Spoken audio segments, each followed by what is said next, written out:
Disruption. How many of you really feel that your business and industry is being disrupted? Don't be shy. Right, I failed statistics when I was 11, so I'd probably say that was less than 0.1% of the audience. Boy, if you feel that your industry is not being disrupted, I'd love to be in your industry. Well, absolutely wake up. Growth rates, just really quick show of hands. How many are growing above 10% per annum? Wow, that's fantastic, about 30%. How many growing at 30% per annum? Fantastic, a smaller number. So why do I talk about growth rates and disruptions? 3 visions of the future. First vision, you mentioned there's somebody from the EU here? Yes. Right, okay, policy decisions. We call it the 3 visions of the future. Vision 1 is the Gang of 4, GAFA, Google, Apple, Facebook, Amazon, take over the world. And the EU need to be commended with some of the policies they're introducing, by the way.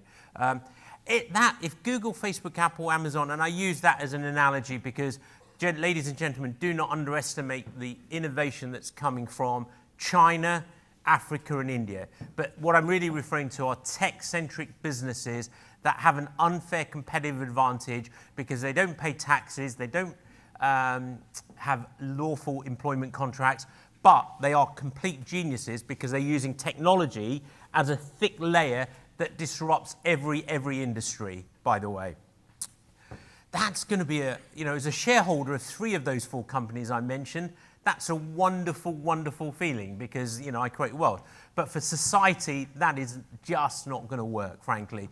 The second vision of the future is really what I call the Davids. And what do I refer to Davids? These are entrepreneurs who just have a passion to create a better future. And they want to rip up the rule books so our lives, industries are completely transformed. But boy, is it not going to be a pretty ugly place if these disruptors disrupt every industry. We're seeing what's happening in transportation with Uber, Airbnb, which is slightly less profile. Airbnb, I'm assuming you've all heard of Airbnb. Yeah? Right. Airbnb has a greater valuation than Intercontinental Hotel Group. You could say bonkers. Only time will tell whether, Madam Chair, whether that is absolutely bonkers. And I'll come back to it. But with these platform-driven companies that really are asset-light, that don't pay taxes, that don't have employment contracts, they just have a completely unfair competitive advantage. So they have the ability to win. The only downside is that it takes 0.005% of companies to become a disruptor like an Uber or an Airbnb. So it's a rare breed. But when they do disrupt, boy, they cause havoc. Vision 1, the world controlled by GAFA, is not a happy place. Vision 2 is those disruptors is not a good place. So what is the better place? We call it David must dance with Goliath. Or somebody stole that phrase and rephrased it and says, Goliaths must rock with Davids. So terminology, what is a Goliath? A Goliath is a business that's well established that has customer access. David is a high-tech entrepreneurial business that's looking to reinvent the future, but doesn't, And now, why do those 2 models work? Because there's Goliaths, and for tech entrepreneurs, you would be viewed as Goliaths. Do you know why you'd be viewed as Goliaths? You've got a brand, you've got business, you understand processes, and you have customer access. The Davids just don't have access to customers. And again, the stat, when we talk about technology, disruption, everybody wants to be an entrepreneur. 1 in 11,200 companies make it to half a billion in revenue. So the failure rate for being an entrepreneur is incredibly high. Most people think it's to do with the lack of capital access. It's actually not got to do with the lack of capital access. The biggest reason for failure is customer access. Yeah? And, a quote from Silver Lake, one of the big US private equity firms, their founder and managing partner said, capital is just a heat-seeking missile. It just finds the best ventures And those best ventures are people who have customers. So that's why the entrepreneurs, the Davids, would love to dance with you. Yeah? Anybody here from Marks and Spencer's or deals with Marks and Spencer's? Okay, so this is a real life story. Their chairman, Mark Rowland, or ex-chairman CEO stepped down. Mark had a reasonably good pedigree or exceptional pedigree. You know, we went to see him and we just said, Mark, can you tell me what's your biggest problem? You know, and how can digital help? He says, well, predicting female fashion. We just cannot predict female fashion. And he says, if you can give me a digital tool that can help me do that, we're ready to rock and roll. So I said, great. Not sure how I can do that, because you can tell from you know, my fashion sense, I probably need help on, you know, dressing. So I said, next day, by pure coincidence, I was with a gentleman, founder of a company called SoundOut, and they do digital crowdsourcing for the music industry, Rihanna. You know, and you may turn around and say, what has Rihanna got to do with M&S and predicting future fashion lines?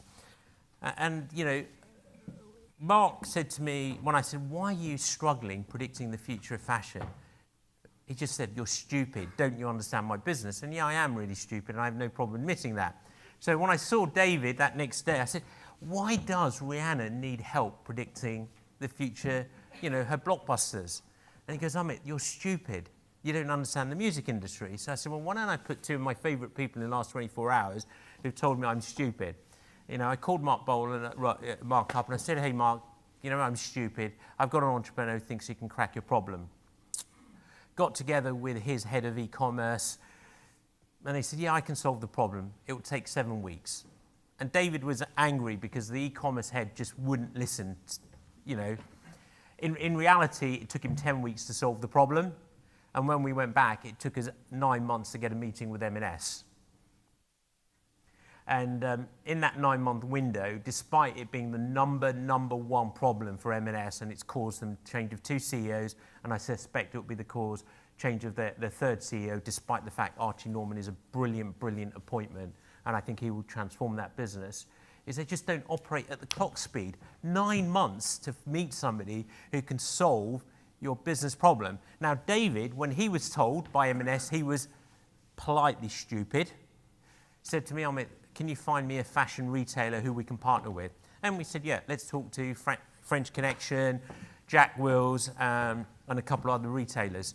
Within 30 days, those meetings were set up, and guess what? The solution that David had deployed meant that they were not only able to predict the next fashion line, but it was 85% accurate, so it was a significant improvement, but 95% right product, right place, right time, which is unbelievable. And that was the anger of this baby. And that baby reflects the face of every entrepreneur who just wants to create a better future. You have the ability to provide that customer access and not be the M&S in your industry, by the way. You really do.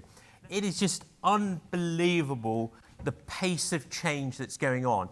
The first wave of what I call Internet 1.0 or the web or .0, it was a whole bunch of incredible entrepreneurs who wanted to kill with a single slit shot the Goliath. That still exists. That absolutely still exists. However, you know, what we are seeing is a different trend. And, you know, as we've now got broadband, mobile, you know, those entrepreneurs, like David and hundreds of others we know, are just so frustrated with large companies, mid-sized companies, who won't want to engage with them. Yeah? So if you would like an unfair competitive advantage, who likes winning? I presume everybody here, yeah? Irrespective of whether you do it through us, which I'm happy to explain how you can connect with the entrepreneurial community. You'll win with them. You absolutely will win with them. Last one, some of you are probably fans of Tesla at all. You know, Elon Musk, only time will tell if he is a great entrepreneur. A lot of people in Wall Street say that if you're able to marry Elon Musk, Apple should buy Musk, because Tim Cook is a great COO, and Apple could have discovered their new genius innovation officer. I'll give you a slightly contrary view to that. comes to look at this, the disruptors are taking over the world. I can't remember, they shipped 3,000 cars and they've got a greater market cap or valuation than Ford. Is that right? Is that absolutely right? Only time will tell whether the visionary who's going to take Mars by storm, redefine the solar energy, I suspect he will change his business not to produce cars, and he'll have the platform, the software platform for the automotive industry. And why do I say that? Jennifer talked about data. Do you know how much data a Tesla car collects every day? A gig of data a day. Much more than the other connected car platforms. So I suspect he will take all of that data, big data, artificial intelligence, and transform himself to a software platform that basically will transform the mobility automotive industry. The reason why I made that slip, mobile, and called it mobility, when I was growing up many, many years ago, they were called car manufacturers. Then they sort of called themselves auto. Every auto player now refers to them as a mobility provider. And the reason when you ask them why mobility, interestingly, whether they're successful or not, but as an industry, they deserve credit. They refer to themselves as making sure we deliver the end-to-end experience. You know, and without being slightly controversial, Jennifer, you're a brilliant business. You harness such creativity. Pretty offensive calling yourself co-working spaces. Yeah? Without your environment, the ability to connect businesses in the physical world and hopefully on the digital world, you will harness great talent. Yeah?